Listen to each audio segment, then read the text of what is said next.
We've also, from last month, taken over the presidency of the G20. Again, many of you would have read about it.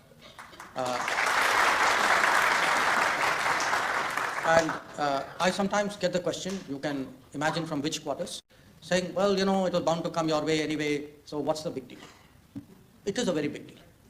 It is a very big deal because in our diplomatic history, we have never had this many powerful nations, the top 20 economies of the world, who among them today account for the bulk of the global GDP, who dominate world trade, who are 2/3 of the world's population.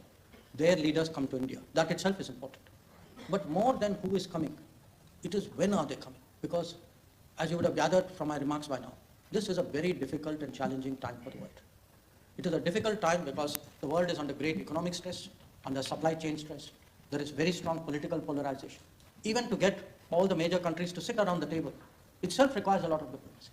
So for us to take up this responsibility at this time is something truly exceptional. And I can tell you that we intend to use our presidency obviously for the benefit of the international community.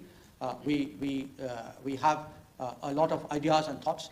But in all of this, we also want to be a voice of fairness, of justice, of ensuring that societies and countries who would otherwise get left behind, who do not have somebody else to speak for them, that we emerge as their voice on matters like energy access and food security.